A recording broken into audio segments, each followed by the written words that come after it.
Welcome to the ATA Podcast. I'm your host, Matt Baird. Each month on the podcast, we bring you news and insights from the American Translators Association. We look at what's happening at ATA, explore the benefits of membership, and discuss the translation and interpreting professions. You know, the T&I industry is changing rapidly. We hope this podcast will help you keep up with it. ATA was founded over 60 years ago to advance the translation and interpreting professions and foster the professional development of individual translators and interpreters. We have nearly 10,000 members in some 100 countries. If you'd like to know more about ATA, we'll have some information for you at the end of the show. And you'll also find links in the notes. All right, let's start off with a few quick announcements. Listen up, ATA members. The nomination period for ATA's 2023 elections is now open. This year we'll be electing a president-elect, secretary, treasurer, and 3 directors. Any active members of ATA are eligible to run, and any ATA member may submit a nomination. Self-nominations are also permitted and encouraged. Check your inboxes for an email from ATA headquarters on January 24th for more information, or look for a link in the show notes. Also, ATA is now accepting presentation proposals for ATA's 64th annual conference in Miami, Florida, October 25th to 28th. The conference attracts some 1,500 attendees each year, bringing together translators, interpreters, educators, project managers, and company owners. Making a presentation to such a diverse audience is an excellent way to build your reputation and resume, widen your networking circle, and position yourself as an expert in your field. Anyone may submit a proposal, and the deadline is March 1st. ATA members received an email on January 18th with more information. Otherwise, look for a link in the show notes. And finally, applications are now being accepted for ATA's Mastermind program.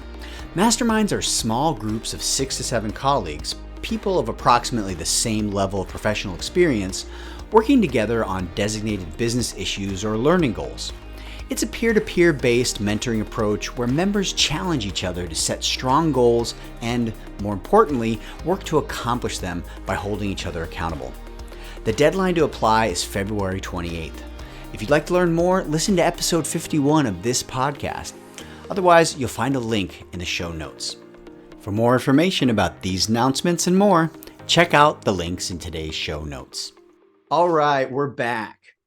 Now, before I bring on Kelli, I have one more announcement to make, and I'm super excited to share that starting this year, the ATA podcast will have a co-host.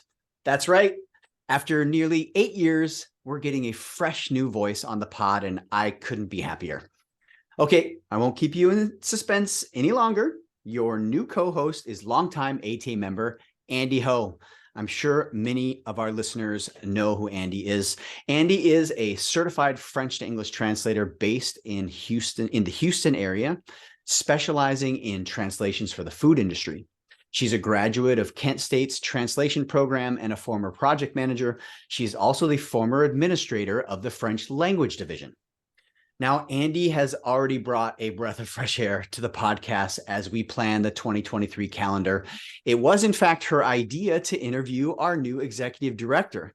So I'm excited for what's in store this year. And so be sure to tune in next month for Andy's debut. Okay. Now let me introduce today's guest, who also brings a breath of fresh air to our association. ATA's new executive director, Kelli Baxter. Kelli, welcome to the podcast. Thanks for having me, Matt. I really appreciate it. Awesome. It's really great, and I really appreciate you joining me today. Now, if I am correct, your first official day on the job was actually October 17th, which is the day after ATA's 63rd annual conference, or it was the day after ATA's 63rd annual conference in Los Angeles. Is that correct? That is correct. I officially hit the 90-day mark last week. And I can truly say that that first 90 days has been amazing. It's been a whirlwind of fun. Yeah, I can only imagine. You know, and I had the pleasure of meeting you in LA because you were actually at the conference to see how our flagship event works. So talk about being thrown into the deep end.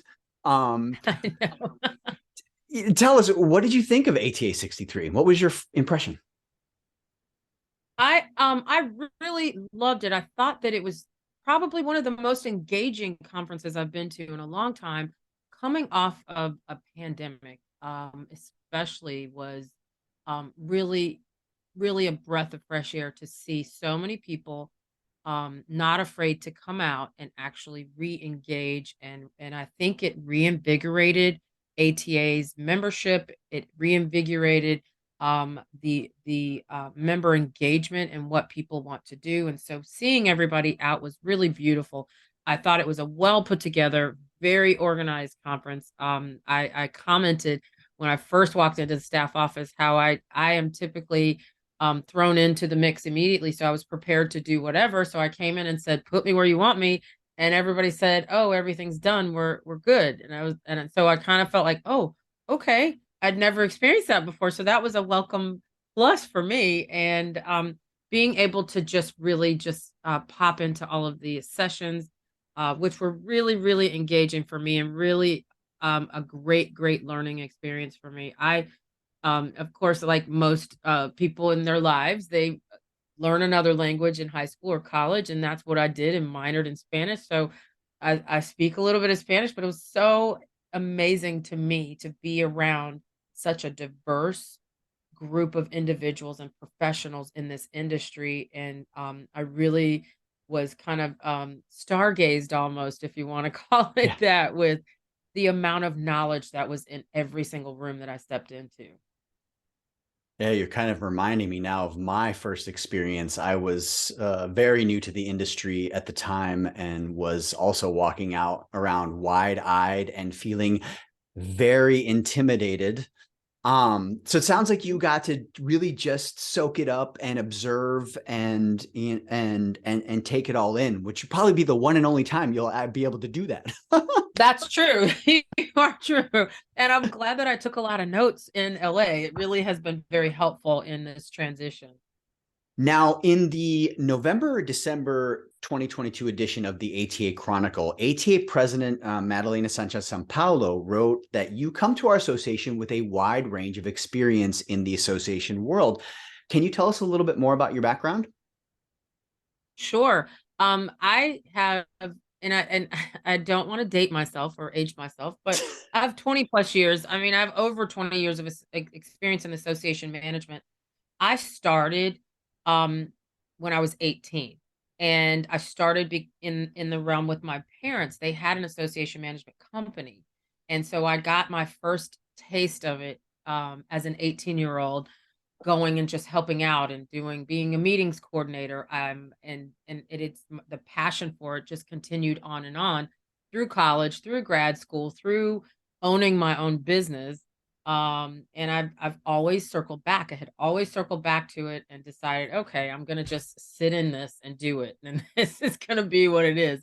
I have worked in every position within an association, with the exception of a social media person, which, we can get into that later. um, but I have learned from the ground up. And so it's been rewarding for me because I've been able to work in different industries, from hospitality to transportation to finance and banking to intellectual property. Um, Licensing folks. I've worked with accounting associations, local and state, international organizations. My last two organizations that I contracted out as an interim executive director for were the National Correctional Industries Association, which is kind of a passion of mine because in my volunteer time, I volunteer in the prison industry at the Department of Corrections in Virginia. So that was a really interesting time for me. And I also have Wow. worked with the in the construction and excavation industry. So I have like this broad range of industry experience where I've always been able to dive into the industry. I learn every single thing I can. I take it 100%. This is it's like I'm going through college again, and I learn a different subject every time I go into a different industry. And I think it's so incredibly um rewarding and it's really exciting for me. My husband thinks that probably I'm a little bit um, cuckoo for Cocoa Puffs, if you because I'm always learning it, and I've through the years I've been able to learn an industry so fast, and so I've learned how to take the nuggets and really become such a great listener and just step back and start assessing and doing my background work immediately to learn more and more about the industry. I tend to ask a lot of questions, and that's really it comes from wanting to learn more about the industry and how the association ticks. Wow, that's really cool. Thank you for sharing that. And starting at 18, that is a lot of experience. And as you were talking about learning, I couldn't help but think you have found, I would say, almost the perfect home, because we translators Yeah. and interpreters are constantly talking about how one of the cool parts of our job is how much we learn along the way, because you are, you Right. receive texts and you have to really parse them out and get to know them, and while you're translating them, and there's sometimes on subjects you might not know everything about. I mean, a lot of us specialize in various areas, but I'm in marketing and I see, I'm working with quite a few different brands, and so there's something new to learn, depending on the industry you're working on, depending on the kind of text. And a lot of translators who are building a specialization, of course, then are learning new things about that specialization. So I think you're going to fit right in, Kelli. Right. Yes, yes. That's great. Now, speaking of this industry, and you've actually, I'm sure you're aware of this, but you've joined ATA at what I think is a really interesting time. And what I mean by that is it feels like so much has happened in the past few years. I guess you can kind of say Right. that for regardless of the industry or whatever. Right. Right. We as an association and as a profession navigated the pandemic as best we could. Our association put on a virtual conference. That was all new for us. Then we had the hybrid one. It's been dynamic, to say the least. Right. Um, Right. and I'm sure it's a lot to absorb as you settle into your new role. So I'm curious to know, how is the transition going?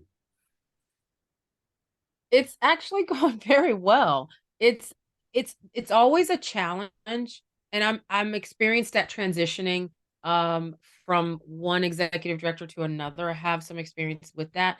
And so already know what I'm coming into, in a sense that I know that the challenges that happen in the first 100 days can seem enormous for people that have never seen it before, but in general, I believe it's going well. I'm doing a lot of internal assessments with headquarters, with staff, with processes, with procedures that we have in place, with all of the vendors that we work with, the systems we are working with. I'm coming in, I know, at a unique time when there is a transition from an in-house database membership system to a brand new state of the art association management system, which I am used to using. And so it's fun for me to come in at a time like that where I've actually had the experience of a migration of sorts like this. And so I'm coming in, and it's good to be able to watch and see what's happening. And so I think the biggest changes in the transition are me just really getting to know the staff, which are phenomenal. I've had some really great conversations with everyone. I'm very proud of the work that they do, and they should be very proud of the work that they do, as well as ATA membership. They truly are a well-oiled machine. They know what they're doing. I don't have to ask, or tell them what to do, because they already know what they're doing. So that is a real added plus for me. So what it does is it allows me to continue to do my internal assessments. And part of what I'm doing is looking at how we do things now and assessing how we might be able to do things better, streamline some of the things that we're doing. I know we are in a very critical time financially for ATA, so there's a lot of assessing how much we're spending in certain areas, and what are we bringing in. And so a lot of what I'm doing is really assessing that, taking notes, and uh, meeting with the executive committee and showing them, here's where we are, here are some new things that we can do. And I'm hopeful that this year, I really do believe be very pivotal to how we move forward as an organization. Right on. Now, is there anything you mentioned quite a few things there? Is there anything in particular you've been focusing on that you care to share? Yeah, I've been focusing on learning about the committees and how they work together with the staff, how the staff Mm-hmm. liaises with committees, what makes the committee tick, how the volunteers engage, and how we can really increase our volunteer engagement. I had the opportunity to sit on the leadership summit called this week last week, and it was really very good for me to sit with all of the chairs and leadership on all the committees and divisions and see what actually happens and what they've been doing and what their pain points are. So that was really good for me. And one of the resounding comments was that there is a lack of membership engagement. And I talk about that in my next article in the Chronicle, the next coming up article. And I want to really focus on volunteer engagement. And Hmm. I really want to hear from the members. I know that we've had a decline in membership, and I'd like to hear from the members. I'd like to recoup the members that have walked away or gone somewhere else. I'd like to know what people are thinking, and so I talk a lot about that in the article. Right on. I'll be looking forward to that. You basically stole my next question. I was going to ask you, going forward, have you flagged have you flagged any issues? And you said you've had 90 days and those 100 days are a lot, but have you already flagged any issues, I guess now besides membership, that you plan on concentrating on in the near term in 2020, 23? Yeah, that membership development and recruitment is top of the list. Mm-hmm. Also a larger presence in digital marketing and social media advertising. We are Mm-hmm. looking to pull in someone that is experienced in actually running digital marketing, managing digital marketing and social media marketing for us. And I think that's going to be something that's very pivotal in how we can increase our visibility as an association. I think that there are areas where there's we just don't have we don't have a big enough presence.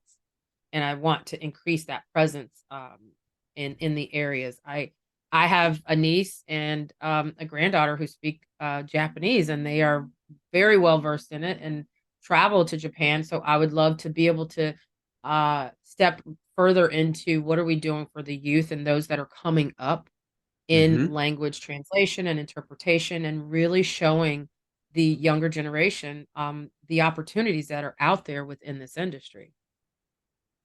Excellent. Definitely sounds like some changes are on the way as you talk about in your first column in the last issue of the ATA Chronicle. You wrote that change is sometimes inevitable, and which I think is so true. And then you wrote, and I really like this: with change come new possibilities and new perspectives. And again, I read that and I just said, yes, it's so true. And I'm seeing it firsthand here on the podcast as my new co-host Andy and I start working together. Now the language services market, which I'm sure you've been learning about over the last several months, is constantly evolving and adapting to change. We've all, translators who've been around for a while like me, we've experienced a lot of change, a lot of disruption over the years, and Mhm. it affects us all. So, Mhm. you're an association expert, and you've just shared how much of an expert you really are in associations, but you're still, I think we can still call you a T&I industry outsider. Right, Um, right. so maybe you could talk a little bit more, what is your perspective? And I mean, you've shared a little bit of that already. And what sort of new possibilities, besides what you've already shared with me, that you see for ATA and how it can support members and the T&I professions in general? Well, I see a huge opportunity, Matt, to expand ATA's footprint within the industry. through a heightened awareness of the issues within our industry and for it, contractors and employees, and most important, on the advocacy level. I really see an opportunity for us to expand within our advocacy efforts as an association, and broaden that a little bit.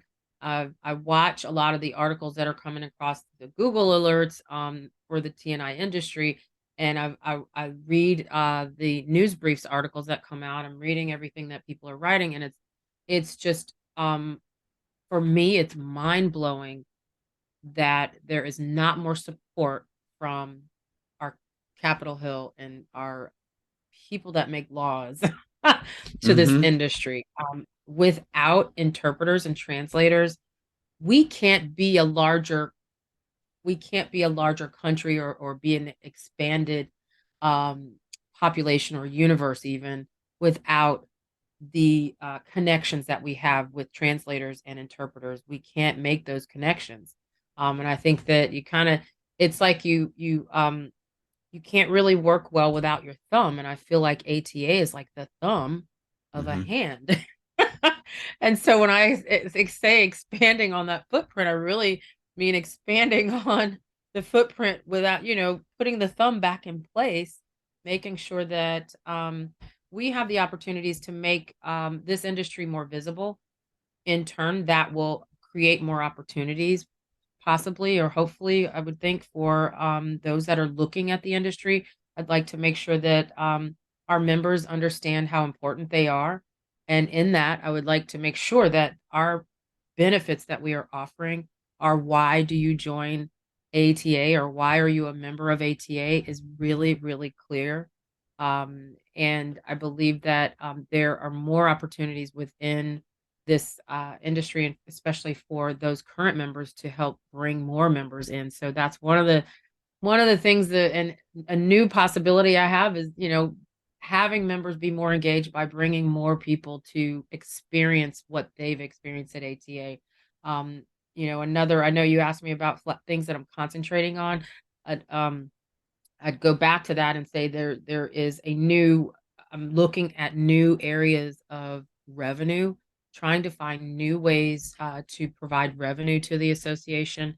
And that helps with bringing more membership benefits to everyone, and increasing the things that we do at our conferences. We're making some changes with conference programming, and I think that is going to be a very big, helpful. It's probably going to be very helpful to expanding on the other things and other initiatives that we have within the association. Excellent. Wow.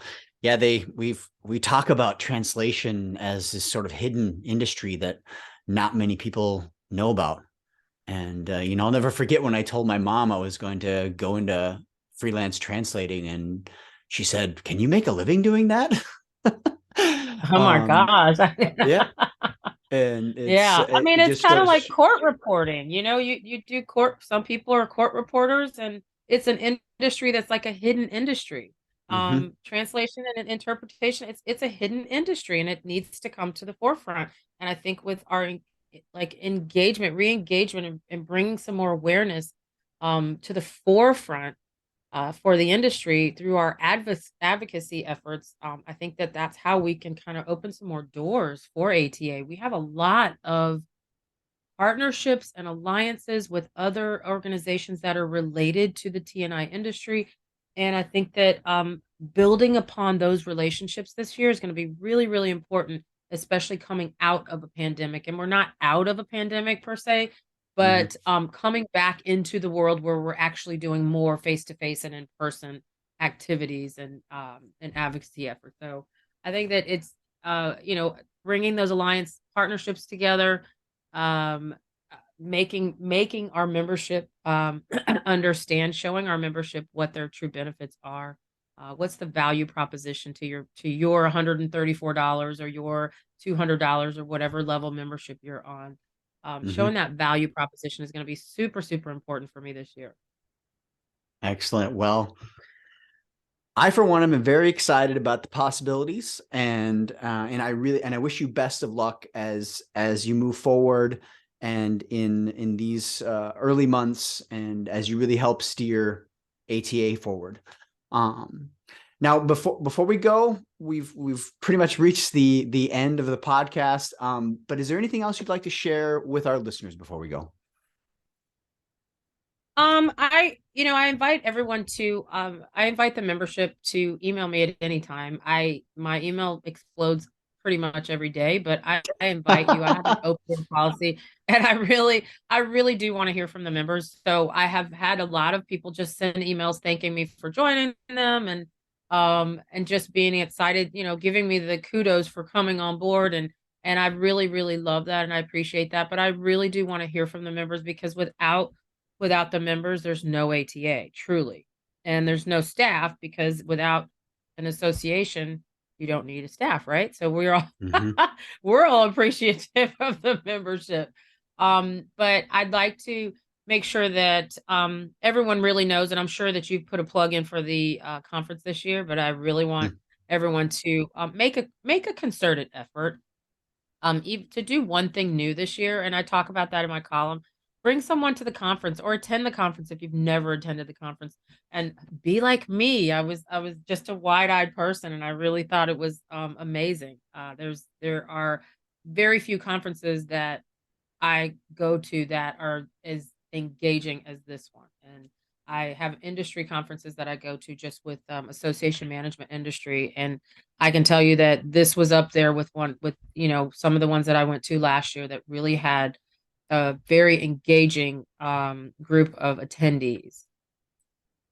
Yeah, well, I can only second that. Don't miss Miami. Yeah, don't miss Miami. Don't miss Miami. I mean, how can you not want to go to Miami, right? Yeah. Yeah, I mean, my tagline for Miami is "What's in it for me?" And so we're making sure that there's something in it for everybody in Miami. Right on. Well, I, for one, am looking forward to it. I wouldn't miss it, and I'll be looking forward to seeing you there again in person. Kelli, thank you so much for joining me today. I really appreciate it. Thank you, Matt. I really appreciate it. I look forward to working with all of the members and leadership of ATA. All right, that's a wrap. I'd like to thank everyone who helped produce the show today. Derek Platts mixed and edited the audio, and Mary David and Rashawn Paccarel at ATA headquarters provided editorial and technical support. If you learned anything new in today's podcast, I bet there's someone out there who would like to know it too. Don't be stingy. Tell them about the podcast. I've gotten to know so many great podcasts that way. I promise they'll thank you for it. And if you're not an ATA member, listen up. I've been a member for over 20 years. Joining ATA literally launched my freelance career, and I've never looked back. Nowadays, the demand for translators and interpreters is at an all-time high, but finding quality work isn't easy. ATA membership can make the difference. And ATA isn't just for translators and interpreters. Individuals, companies, and organizations can join. We have teachers and professors, hospital administrators, language company owners, technology developers, as well as language companies, universities, hospitals, and government agencies. If you'd like to know more, go to ATA's website, atanet.org. You can also check out past episodes of this podcast where we talk about the benefits of membership and what's currently happening in the association. Thanks again for listening, everyone. Talk to you again soon.